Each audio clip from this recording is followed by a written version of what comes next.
Hello, good morning, good morning, good morning. আবারও একটু নতুন ব্লগে তোমাদের সবাইকে ওয়েলকাম। এদিকে দেখো, সকালবেলা ঘুম থেকে উঠে গেলাম, একটু ব্যালকনিতে চলে গেলাম। বেলা হয়ে গেছিলো গো, সত্যি 7টার উপরে বেজে গেছে। তো এই জন্য তাড়াতাড়ি করে বাস আমি আমার বাসি কাজকর্মগুলো করে নেব। বাসি কাজকর্ম করার পর চলে যাব বাস স্নান করতে। তো এইদিকে আমি চলে এসেছি, প্রথমে ব্রাশ করি, কারণ আমি ঘুম থেকে উঠে প্রথম আগে ব্রাশটা করি। ব্রাশটা করে তারপর বাসি কাজগুলো শুরু করি। কারণ ঘুম থেকে উঠে যদি চোখে মুখে আগে জল না দিই তাহলে না ঘুমটা যায় না আমার। তো এই জন্য প্রথমে আমি আগে ঘুম থেকে উঠে আগে ব্রাশটা করে নিই, তারপর ঘুম ঘুম একটা ভাব থাকে না, ওটা চলে যায়। আর আরেকটা জিনিস তুমি দেখবে, তুমি হাজারও রাতের বেলা ভালো করে ঘুম হোক, সকালবেলা না ঘুমটা একদম ভাঙতে চায় না, জানি না কেন। আর বাইরের ওয়েদারটা দেখো, আমার ফেভারিট ওয়েদার, এত ভাল লাগছে আমার ওয়েদারটা না, একদম শিশির শিশির কুয়াশা পড়ছে, কি ভাল লাগছে দেখতে। তো দেখো, ভালো করে একদম সুন্দরভাবে ফেসের মধ্যে জল দিয়ে বাস এখন চলে গেলাম স্নান করতে। আর ব্রাশ করার পর অবশ্যই আমি ঘরদোর ঝাড় দিয়েছিলাম, ঘরদোর মপিং করেছিলাম। করার পর তারপর বাথরুমে চলে গেলাম। তো দেখো, স্নান করতে চলে এলাম আর শাওয়ারও ছেড়ে নিলাম, স্নানটা সেরে নিই। তো স্নান সেরে চলে এলাম রুমে। আমার হাজব্যান্ড চলে গেছে দোকানে, ছেলে ঘুমাচ্ছে, মেয়ে তো সকালবেলা স্কুলে চলে গেছে।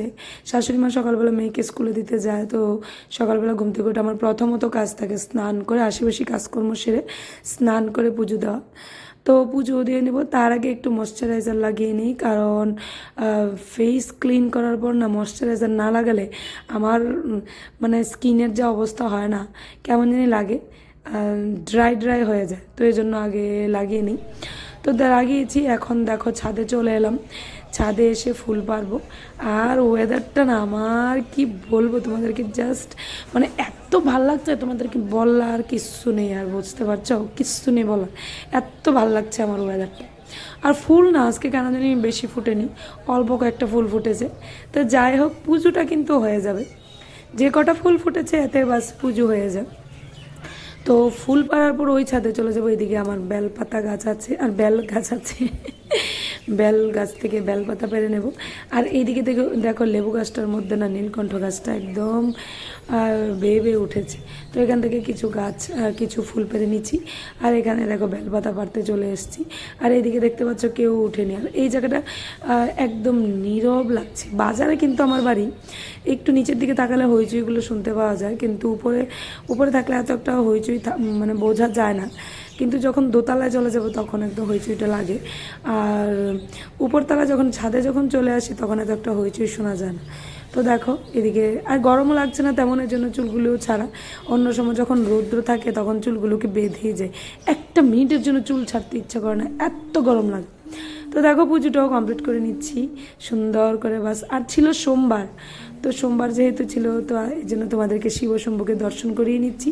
তারপর চলে যাবো ছেলের কাছে, ছেলেকে ঘুম থেকে উঠিয়ে নেব। আর এই যে দেখো, আমার সোনা বাবা কি করছে, ঘুম থেকে উঠে গেছে তো আবার ঘুমাচ্ছে।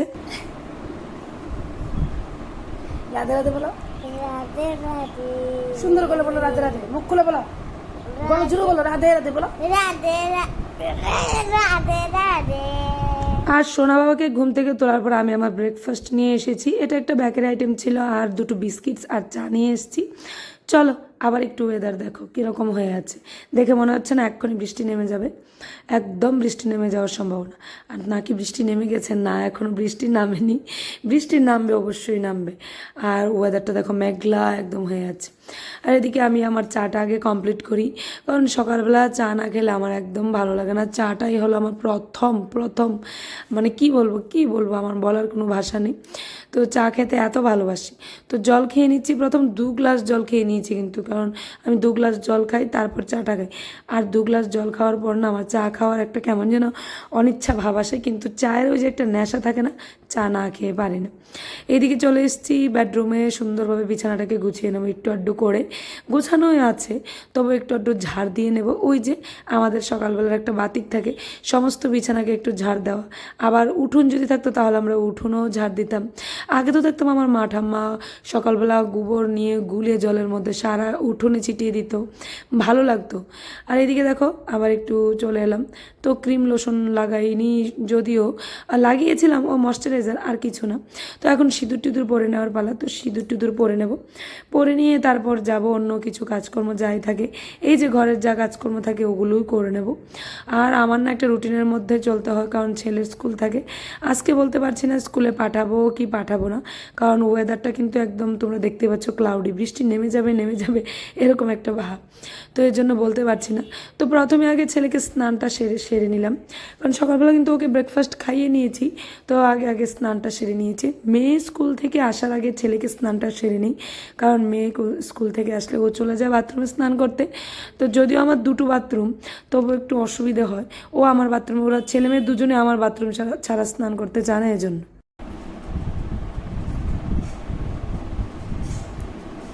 তো চলে এসছি আবার রান্নাঘরে, তো কিছু মশলা পেস্ট করার ছিল দেখো।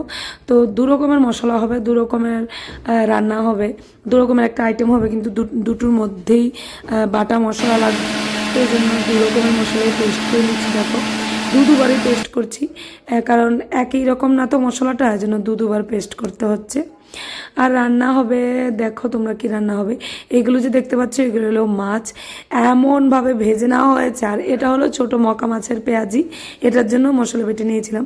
আর যেগুলো দেখছিলে শিলনোড়াতে নিয়েছিলাম, এগুলো মাছই, ছোট মাছ, এত কড়া করে ভাজা হয়েছে না, ভালোভাবে যাতে বেটে নেওয়া যায়।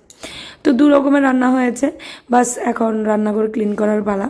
তো রান্নাঘরটাকে ক্লিন করে নিয়েছি, আর অন্য কিছু তোমাদের সাথে আজকে রান্নাটা শেয়ার করলাম না, কারণ বিরাট লম্বা হয়ে যাবে ব্লগটা, এই জন্য। তো রান্নাঘরটাকে ক্লিন করে নেবো প্রথম, কারণ রান্নার শেষে রান্নাঘরটা ক্লিন করে নিই।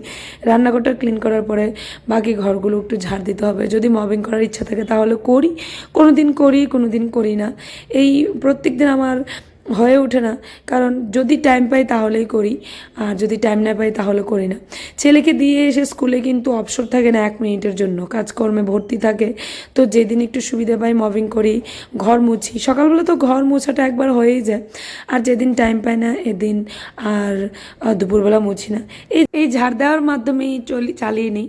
তো দেখো ওর স্কুলের টাইমও হয়ে গেছে, তো ওকে একটু রেডি করে নেব, রেডি করে স্কুলে দিতে চলে যাব, কারণ আমি ছাড়া ওকে স্কুলে দেওয়ার কেউ থাকে না, আমাকেই দিতে হয়। ওর বাবাকে বললো অনেক সময় হয়ে ওঠে না, কারণ ও বিজি থাকে, তো ওকে নিয়ে যেতে পারে না। তো আমি সবসময় ওকে দিয়ে আসি, আবার নিয়েও আসি।